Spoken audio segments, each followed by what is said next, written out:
Welcome to the Health Headliner podcast by Tudu Digital. Our content is informational only and not medical advice. Please consult your provider. Now, let's dive into today's headlines.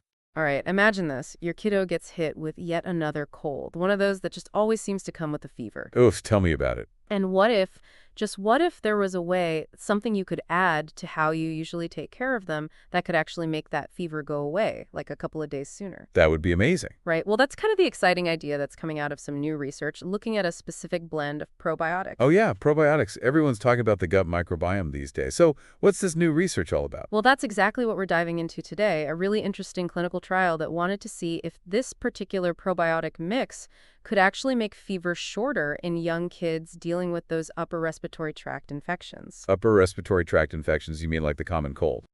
Exactly, like colds and those sorts of things. And for this deep dive, we're using a couple of sources. There's a health news article that did a nice summary of the study. And then we also dug into the original scientific paper itself, which is called, get ready for it, Probiotics and Fever Duration in Children with Upper Respiratory Tract Infections, a randomized clinical trial. Wow, they really packed a lot into that title. They did. So as we go through this, our goal for you listening is to help you really get what this study found.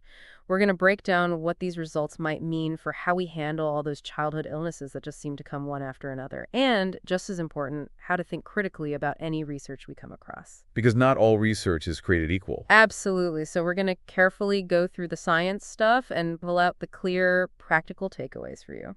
Sounds good. So where do we start? Let's start with what the researchers actually wanted to find out. What was the big question they were trying to answer?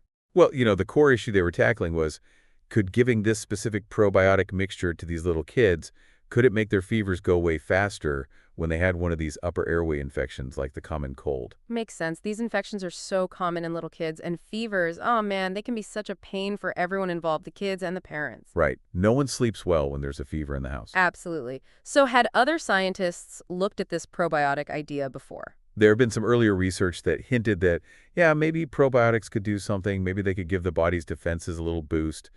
But there really wasn't much solid evidence to say for sure if they actually helped treat these infections. And as we all know, antibiotics, they don't do a thing for most of these upper respiratory infections since they're usually caused by viruses. Exactly. So you just have to ride it out and try to manage those annoying symptoms. Exactly. So how did they set up this study? What did they actually do to try and get some answers? They went all out, designed a really rigorous study. They did a triple-blind, placebo-controlled, randomized clinical trial. Okay, whoa, hold on. Lots of big words there. Can we break those down a bit? Of course. Of course. Let's take it step by step. So randomized means they put the kids into different groups purely by chance. Some got the actual probiotic, and others got a fake one, a placebo. Okay, that makes sense. So like flipping a coin to decide who gets what. Exactly. And then placebo-controlled means one group, they got the real deal, the probiotics. The other group got this inactive thing, looked just like the probiotic, but didn't actually do anything. And get this, no one knew who was getting what. Not even the researchers. Not even them. That's the triple blind part. So that's how they keep things fair and unbiased. So neither the kids, nor their parents, nor the researchers knew who was getting the real probiotics. You got it. They were doing this over at a children's emergency department in Milan. And it ran for about 18 months. They started gathering data back in November of 2021 and kept going until June of 2023. So who were these kids in the study? Like what ages are we talking about? They had 87 kids in total, and they ranged in age from babies who were just 28 days old, so basically newborns, all the way up to 4 years old. Wow, that's quite a range. It is. And to be in the study, every single one of them had to have a fever of at least 38.5 degrees Celsius. That's about 101.3 degrees Fahrenheit. And they all had to have been diagnosed with an upper respiratory tract infection. So things like common colds and similar stuff that affect the nose, the throat, the airways. Okay, so basically kids who were definitely sick with what seemed like a typical cold or something similar. Right, but they were careful about who they included. They specifically didn't include kids who had any long-term autoimmune diseases or those who were getting any treatments that would suppress their immune systems. And they also didn't include any kids who had to be admitted to the hospital because their infection was so bad. So they were focusing on kids who were generally healthy but just happened to have a typical cold and fever. Precisely. Now, about those probiotics, because of the probiotic group, they were getting 0.5 milliliters of this special mix every day. And it wasn't just any random probiotics. It contained 3 very specific types of bacteria: Bifidobacterium Breeve M-16V, Bifidobacterium Lactis HN019, and Lactobacillus Rhamnosus HN001. Those are some serious tongue twisters. I know, right? It's like a microbiology quiz.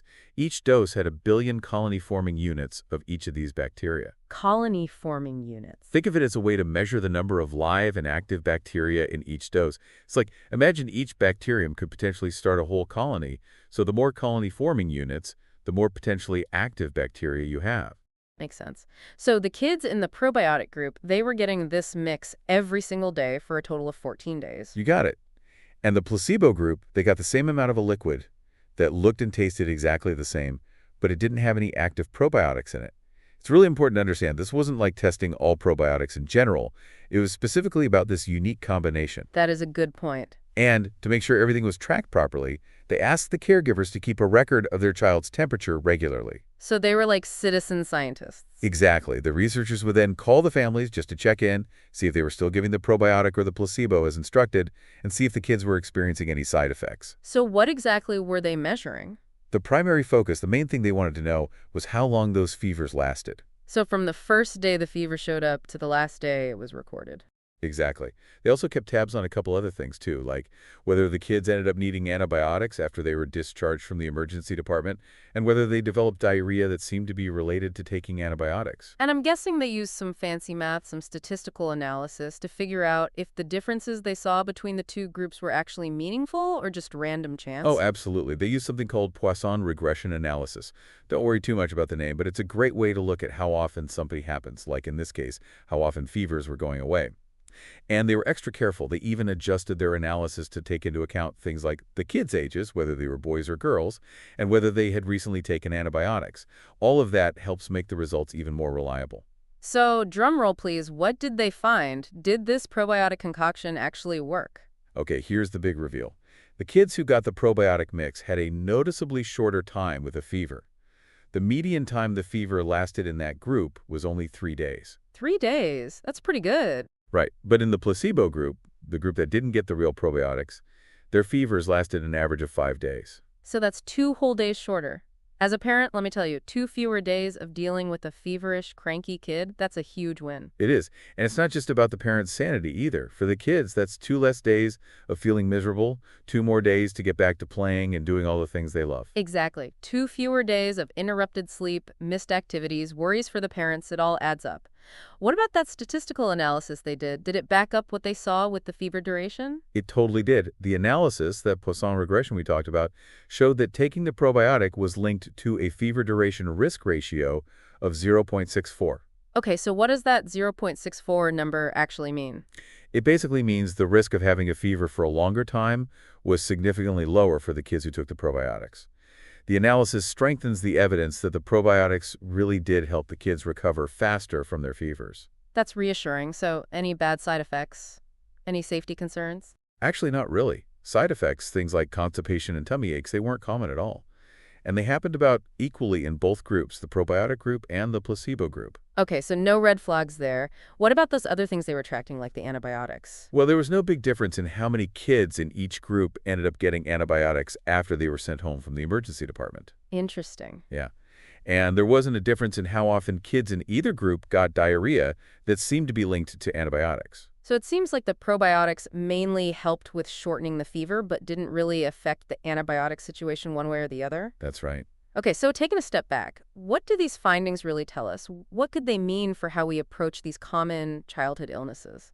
Well, I think the most immediate takeaway is that this particular mix of probiotics, it really could be something we use as another tool in our toolbox for managing upper respiratory tract infections in kids, especially for bringing down those fevers faster. So less misery for the little ones and less stress for the parents. Everyone wins. Exactly. And remember, most of these infections are caused by viruses, not bacteria.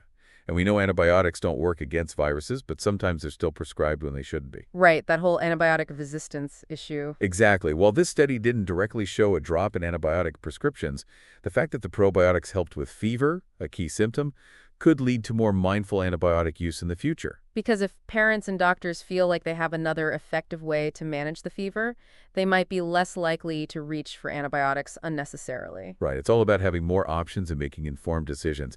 And it's super important to highlight this wasn't just any probiotic. It was this very specific blend of those 3 bacteria we talked about earlier.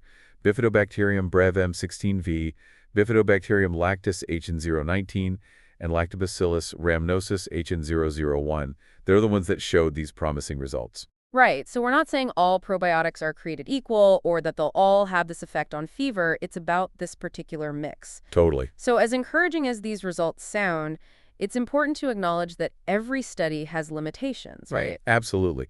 Being aware of the limitations helps us interpret the findings responsibly. So what are some of the things we should keep in mind about this particular study? Well, first off, this whole thing was done at just one medical center in Milan. So it wasn't like a huge multinational study. Nope, not at all. And that means the kids who were in it, they might have had some unique characteristics or been exposed to specific viruses that we might not see in other parts of the world. So the results might not necessarily apply to every child everywhere. Exactly. More research is needed to see how well these findings hold up in different groups of kids and different healthcare settings. Makes sense. What else should we consider? Well, remember how they tracked the fevers. They relied on the caregivers to take their child's temperature and write it down. Which is pretty standard for how we monitor fevers at home. It is, but it does introduce the possibility of some inconsistencies or inaccuracies in the data.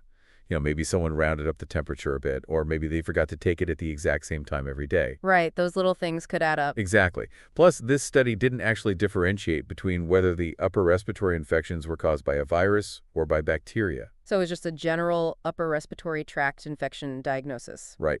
And it's possible that probiotics might work differently depending on whether it's a virus or bacteria causing the problem. That's a good point. Did it matter when the kids started taking the probiotics in the study? Yeah, that's another limitation to keep in mind. They started giving the probiotics or the placebo when the kids arrived at the emergency department, meaning they were already at different stages of their illness. So some might have been at the very beginning of the infection, while others might have been further along. Right, so it's possible the probiotics might have a different impact depending on how long the infection has been going on. Makes sense. And was there anything about the follow-up period? Well, the study followed up with the families for a relatively short period. We need longer-term studies to see if the benefits of these probiotics extend beyond the initial 14 days. It's always a good idea to keep these kinds of limitations in mind whenever you're looking at any research. It helps us be more critical consumers of scientific information and not jump to conclusions. I agree. So, switching gears a bit, what did the researchers have to say about their own work? How did they interpret their findings? Yeah, what was their take on it all? Well, they were pretty excited about it, and for good reason. They pointed out that a lot of the research on probiotics before this is really focused on whether probiotics can prevent infections from even happening in the first place. But this study, they felt it was a big deal because it provides evidence that probiotics might actually have a role to play in treating infections once they've already started, specifically in kids with upper respiratory tract infections. So they see this as potentially shifting the way we think about using probiotics in kids. Exactly. They're suggesting that this specific probiotic mix could be used as a complementary treatment alongside other supportive care measures to help manage fever in young children battling these super common illnesses. So it's not like they're saying throw away all your other treatments and just rely on probiotics. Not at all. It's about adding another tool to the toolkit. So if someone's listening to this and they're thinking, maybe I should try this probiotic mix for my child, what's the most important message they should take away? What should they do with this information? I think the big takeaway here is that while these findings are super interesting and they offer a potential new approach to managing fevers in kids, it's crucial to remember that this is just one study. We need more research in diverse populations and settings to really confirm these results and to understand exactly how this all works. So it's not a green light for everyone to start giving their kid this specific probiotic mix without talking to their doctor first. Absolutely not. If you're thinking about using probiotics for your child, especially for dealing with a fever or an upper respiratory tract infection, the very first step is to talk to your pediatrician. They can give you personalized advice, taking into account your child's individual health history, what's going on with them right now, and the latest scientific evidence. Always good advice. Talk to your doctor. So this whole deep dive has really highlighted the fascinating and complex connection between the trillions of tiny organisms living in our gut, the gut microbiome, and our overall health, especially our immune system. It's a whole ecosystem down there, and we're just beginning to scratch the surface of how it all works. This study adds another piece to the puzzle, suggesting that targeted microbial interventions, Using specific types of these tiny organisms in very deliberate ways could have really significant benefits. It's pretty amazing to think about. It really is. So to recap, the big takeaway from this deep dive is that a recent clinical trial found a specific combination of probiotics, Bifidobacterium Breeve M-16V, Bifidobacterium Lactis HN019, and Lactobacillus Rhamnosus HN001 was associated with a significant reduction in how long fevers lasted in young children with upper respiratory tract infections.